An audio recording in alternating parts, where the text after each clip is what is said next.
આનાથી શું છે, ઘણા બધા લોકોના જોઈએ કે બહુ મોટા ખર્ચા પણ બચે છે. ઘણા બધા લોકોના જો સામાન્ય ઘરમાં કોઈને બાયપાસ કરાવવાનું બચારાની હાલત ખતરનાક હોય તો આજે એ વસ્તુમાં રાહત મળે છે. એ બધું જ સાચું છે, પણ એલોપેથીનું જે પ્યોર ફીલ્ડ છે ને એ આને પગ પેસારો નહીં કરવા દે. આટલું મગજમાં રાખીને ચાલજો, તમે કોઈ પણ યારે વાત કરો. હા, એ લોકો તો માનતા જ નથી, લેમનમાં ગણતરી માનતા જ નથી. એ લેમનમાં નહીં, એને આ બધું બહુ મોટું ડાયનોસોર દેખાય છે. એ લોકોને ડર લાગે છે કે બિઝનેસ ખવાઈ જશે. સમજવા તૈયાર ન હોય. કેનામાં એવું થતું ને, હા, કેનામાં ડોક્ટર ના આવે ને ભાઈ રાવત જેમ જ ના પડે. ના પાડે કે બધું પાણી ન પીવાય, બધું પાણી પીવા તકલીફ થઈ જાય, કિડની ખરાબ થઈ જાય. કિડની જે છે ને એવરેજ 24 થી 28 લીટર પાણીના દિવસમાં પ્રોસેસ કરે જ છે. જે ફિલ્ટર કરીને બહાર કાઢે છે ને એ એપ્રોક્સિમેટલી 2.5 લીટર છે 24 કલાક. કિડની તો એની રીતે કામ કરવાની જ છે. ઓછું પાણી આપો તો એને તકલીફ થવાની છે. સર એક સવાલ, સ્કિન ડિસીઝમાં કઈ રીતે આ વર્કિંગ આપવું છે, આમ રિઝલ્ટ આપે છે? ડેફિનેટલી આપે. અને કઈ રીતે આપવું પ્રોસેસ જ્યાં હોય ત્યાં જ હોય કે નહીં, સ્કિન જે છે ને એ ખરાબ થાય છે એની પાછળનું કારણ બ્લડ ફ્લો કે એ ક્યાંક અટકી જવું એ હોય છે.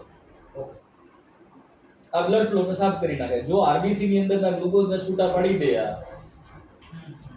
તો ઈ કઈ તમે એક જગ્યાએ આરબીસી ને હું આમ એલી ગ્રીપમાં રાખીને ક્યાંક ખુરશીમાં બેડીને બાંધીને પછી તમે એને ફ્રીક્વન્સી આપો.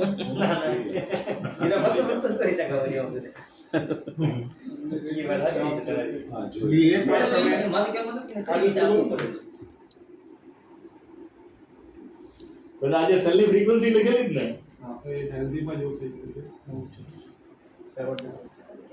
બરાબર. પહેલા 20-25 20-25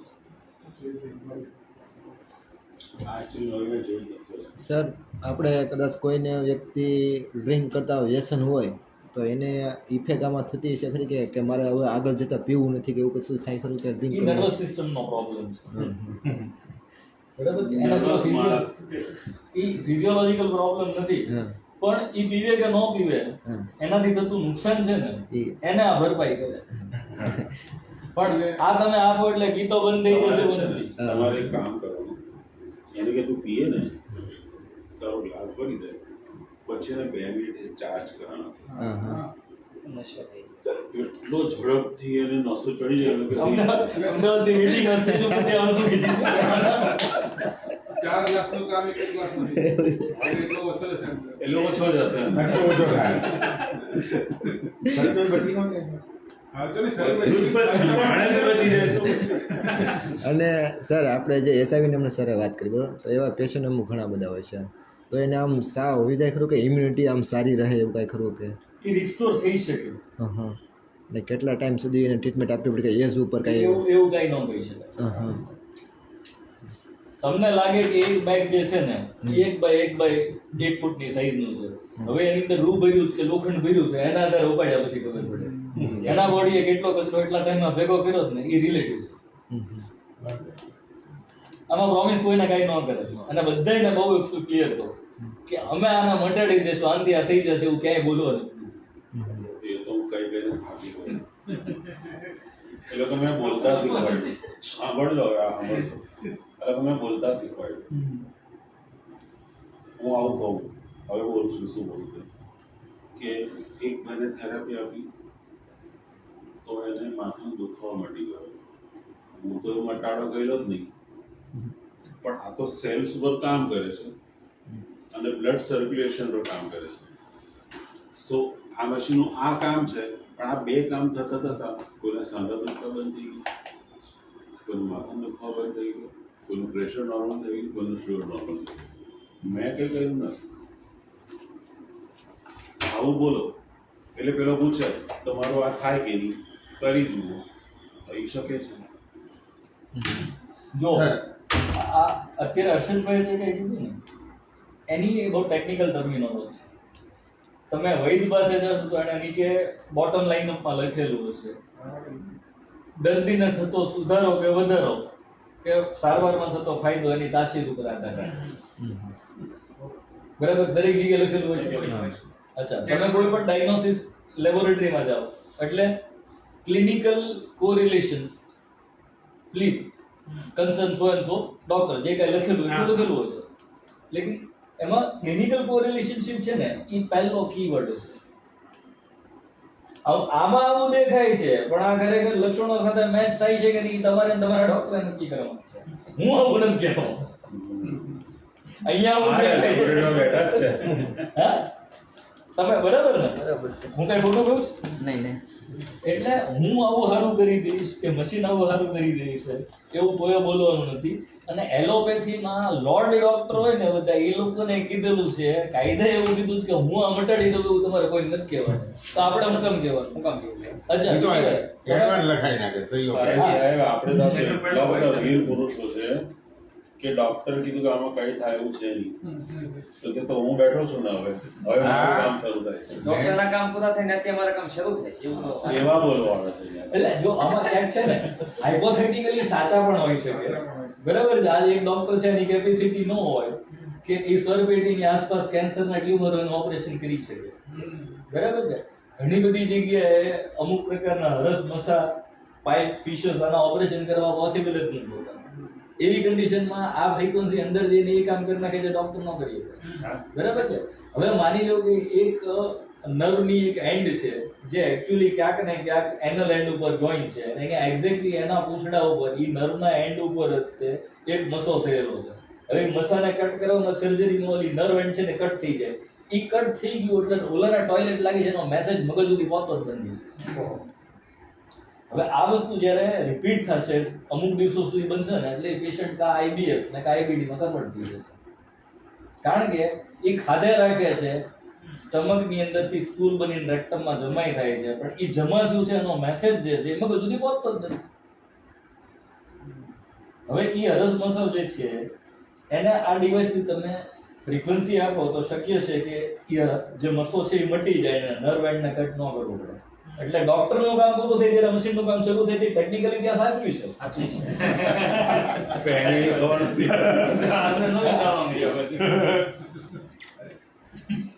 એટલે આમાં શું બોલવું ને શું ન બોલવું એ ટેકનિકલ છે. મારા પર ફોન આવ્યો કે કાનમાં પરું થઈ ગયું છે અને કંઈક પ્રેક્ટિકલ વર્ડ મને યાદ નથી. ડૉક્ટર કે આમાં કશું થાય એમ નથી, તો આને ક્યાં થેરાપી આપું મને એમ પૂછે. મેં કીધું પણ જાહેરમાં રૂપિયો કોમર્સનો માણસ છે. પછી પાછું કે હું તમને રિપોર્ટ બી મોકલું છું. હવે આ કેટલો મોટો જોબ ને મારો ઇન્સર્ટ છે મને એમ જ નથી પડતું. પાછું મને સવાલમાં તમે રિપોર્ટ વાંચો, હા હિમોગ્લોબિન એવું લખેલું છે, મને એનું ખબર નહીં પડતી એવું છે. કેટલી વાર કીધું મેં લોકોનું ડોક્ટર નથી ભાઈ, કોમર્સનો માણસ છે. એટલે આ બધું બની શકે છે. આમાં અમુક વાક્યો ટેકનિકલી સાચાઈ છે, ખોટાઈ છે, પણ આ વસ્તુ જે છે ને એ કાયદાકીય રીતે દાવો બની જાય ને એવું ન થવું જોઈએ. મારું કહેવાનું એટલું જ કોઈ વસ્તુ ક્લેમ નહીં કરવાની. ખરા જે લીગલ ક્લેમ ન આટલી ચર્ચા પરથી એક વસ્તુનું નિચોડ આપણે લેવાનું છે કે આ મશીન કરી શકે છે પણ કરશે એનો દાવો નથી કરવાનો.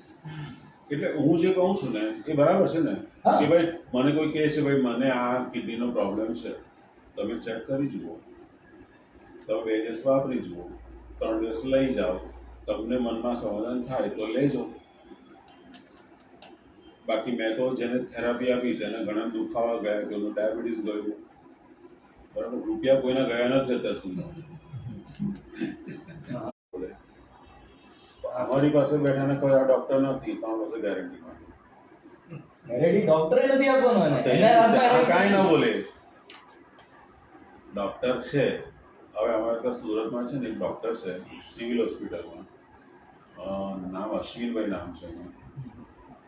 તો સિવિલ હોસ્પિટલ ડોક્ટર પ્રોફેસર પાછા મેડિકલમાં હા સાહેબ તો કરાય. સો એ 5 વાર ઓપરેશન ડઝન્ટ મીન કે તમને સારું થશે. એટલે આપણે સમજવું આપણે જે પેલી સિકલ સેલ નામની બીમારી આવે, સિકલ સેલ ને? Sickle cell anaemia. હા, સિકલ સેલ. આ બધું દાહોદ ગોધરા બાજુ ગમે નથી.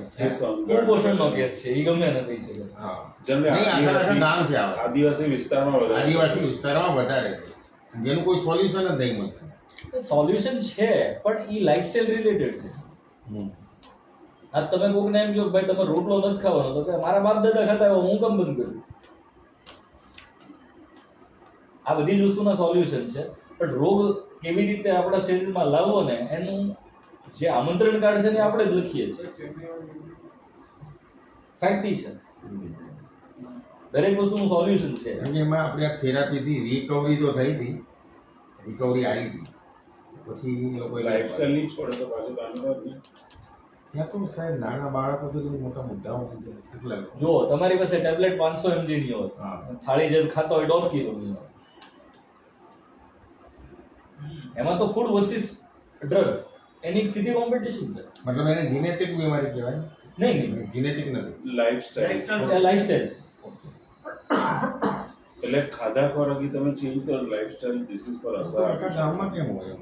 ગામમાં તો બધા એક જ ખાતા હોય કે નહીં? આ બાજુ તમે બોટાદ સુંદરિયાણા ને એ બાજુ તમે જાઓ છો એટલે ત્યાંના બધા જ લોકોના દાંત છે ને એ તમાકુ ખાતા હોય ને એવા પીળા છે, અને યુનિફોર્મલી પીળા છે. યસ એ ફ્લોરોસિસ છે. ત્યાંના પાણીમાં ફ્લોરિનનું પ્રમાણ વધારે છે, તો એ આખો ડિસીઝ છે ને એ પોપ્યુલેશન લેવલે ડેવલપ થાય છે.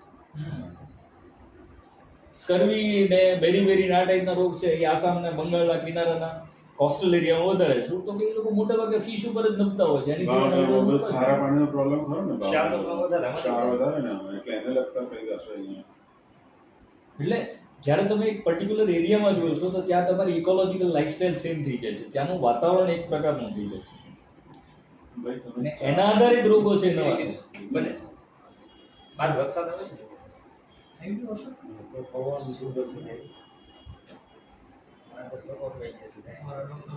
જો આ ડિવાઇસ એવી દરેક જગ્યાએ કામ કરશે કે જ્યાં તમે સેલને સાફ કરી શકો છો. જે બીમારીમાં સેલને સાફ કરવાની આવે એ બધી જ બીમારીમાં મશીનથી સોલ્યુશન આવશે. આમાં સાહેબ એક સવાલ મારો એ છે, મારું સ્ટડી કરવાનું તો પહોંચું છે એવું મારો જેવો સ્ટડી હશે, પણ જે બીટા સેલ હોય પેન્ક્રિયાસમાં, હવે એ બીટા સેલને કેટલી હદ સુધી એક્ટિવ કરી શકે આનાથી તમારું સ્ટડી કરવાનું? 100% કરી શકે.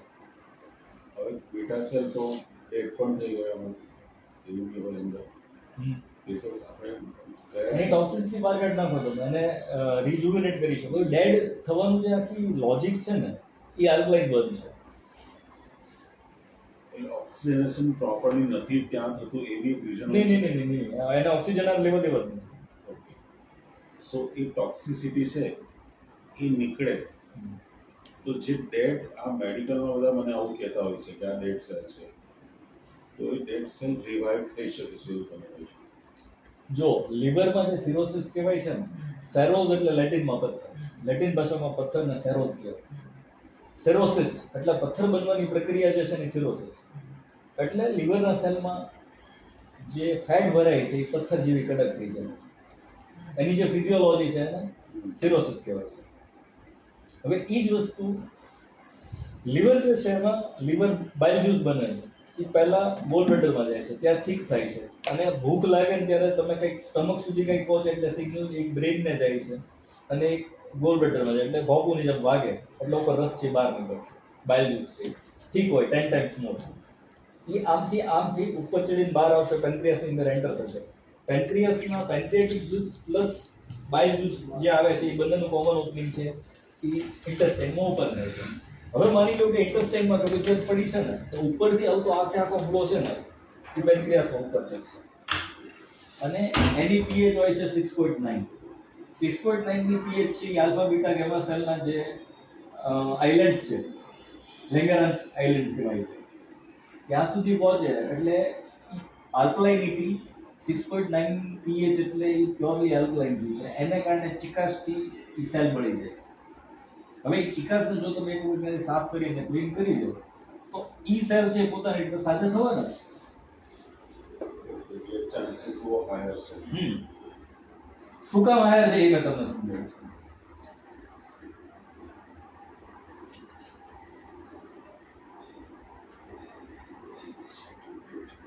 જો તમારે 227 અરાઉન્ડ 250 અરાઉન્ડ શુગર હોય તો તમે સાંજની ટેબ્લેટ ન લે તો ચાલે. મતલબ સાંજથી ઓનવર્ડ્સ તમે બંધ કરી શકો. ઘડિયાળ ભૂલી બી જાઉં છું. મને ભૂલી જાઉં તેમ થાય પછી કે હારો આ કંઈ મગજદાર આમાં તો કેવું લે તો બી મગજદાર છે ને નહીં તો એ પણ સર મારે જમ્યા પહેલાં 250 હોય છે, જમ્યા પછી 350 હોય છેલ્લા 2019 થી એની મેં ટેબ્લેટ નહીં ખાતી તો પ્રોબ્લેમ નહીં. અહીંયા ઓલા સોનોગ્રાફર છે વિઠ્ઠલવાડી પેટ્રોલ પંપની સામે કોમ્પ્લેક્સ છે, એનું શું નામ છે એમનું? વિઠ્ઠલવાડી પેટ્રોલ પંપની સામેનું કોમ્પ્લેક્સ છે ને, યસ લેબ બાજુમાં નામ એમનું ભૂલી ગયો, બહુ સારું નામ. ગોહિલ છે દરબાર છે ગોહિલ. આ બાજુ જે કોમ્પ્લેક્સ છે ને નીલમબાગના દિવાલ, હા માર્ટોસની હોટલની હાર્દિક કોમ્પ્લેક્સની અંદર છે. એનું સુગર 450 હોય ને ત્યારે ઉભો રહીને સોનોગ્રાફી કરી શકે.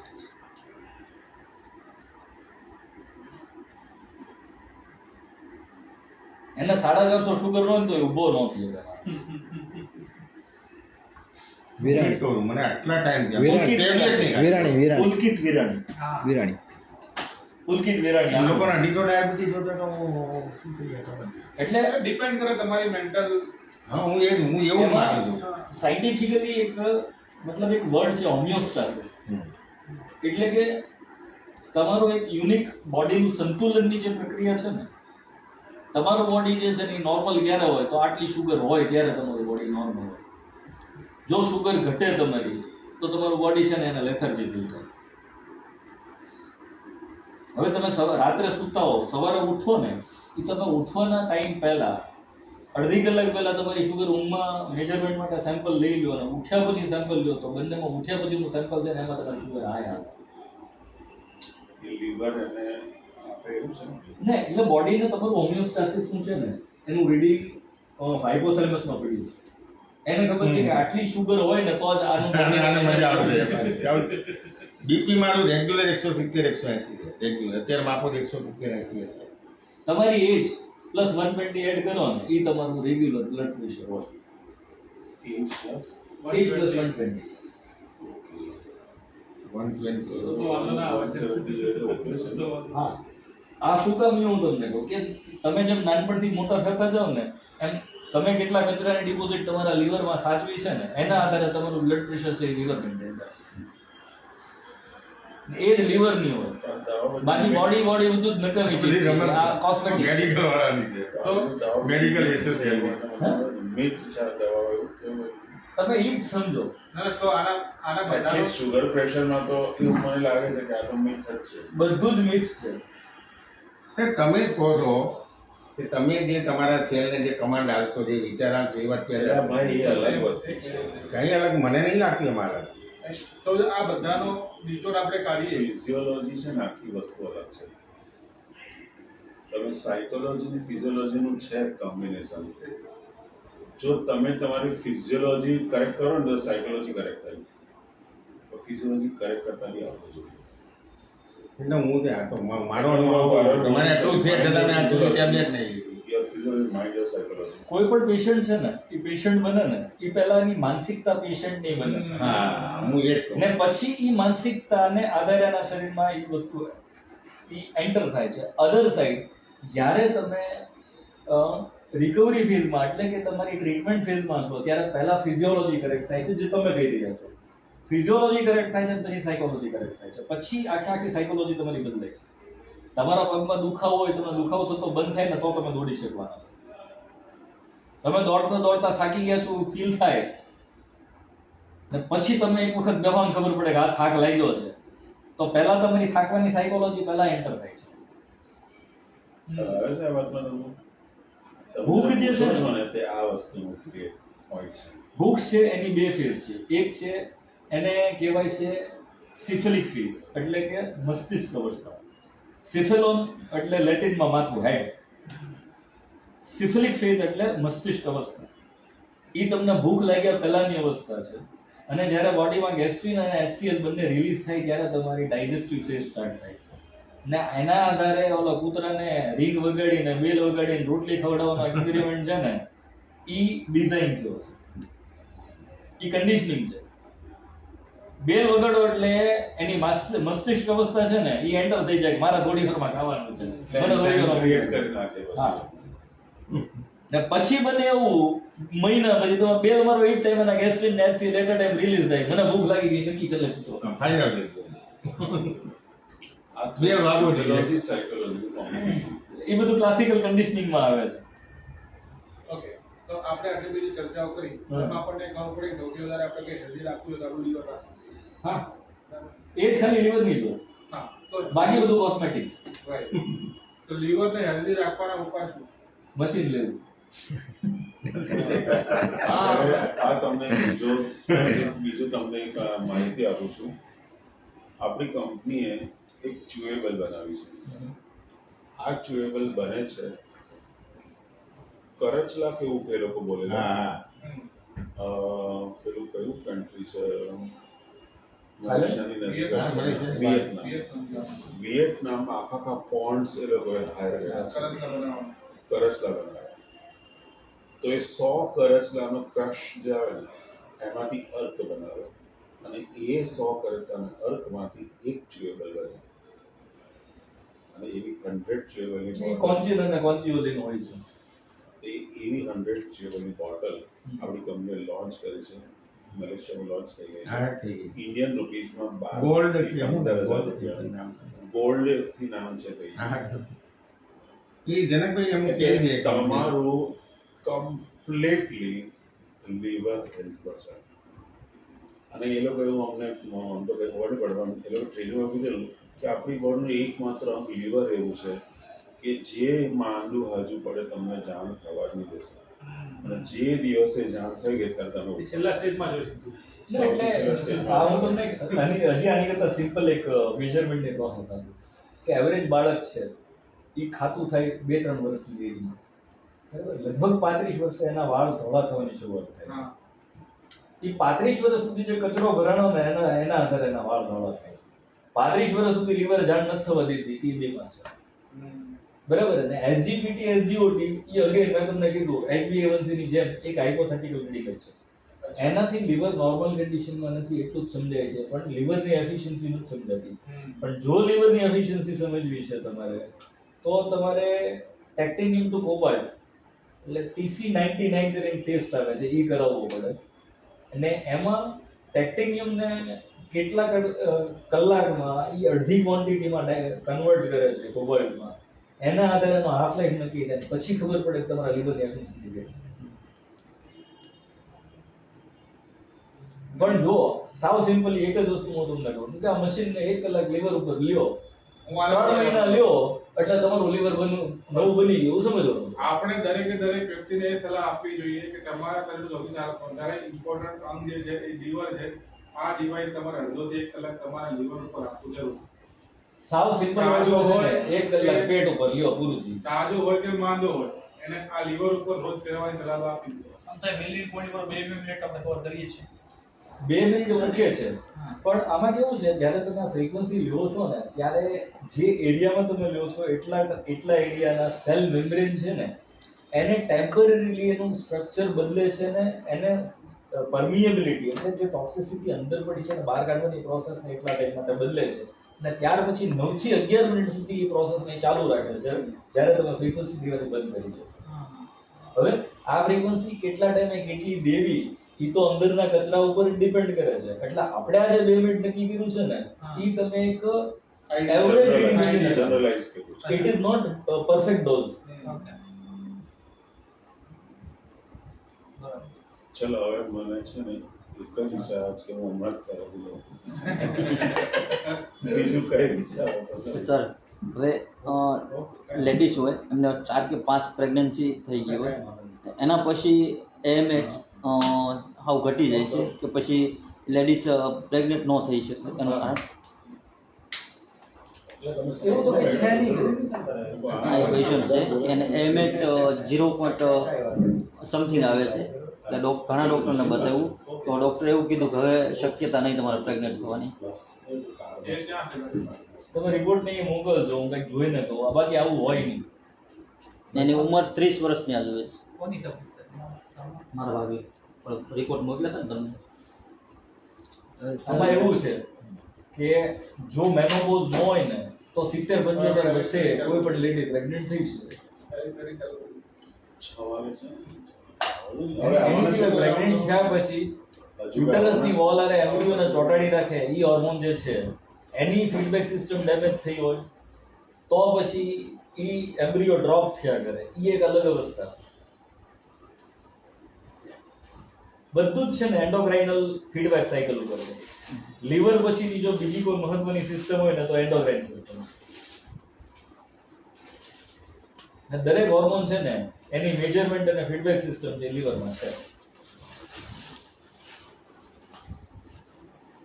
લીવર ઉપર આપીએ તો ચાન્સીસ. ચાલો હવે તમારી એક સલાહ હું માનીશ પેટ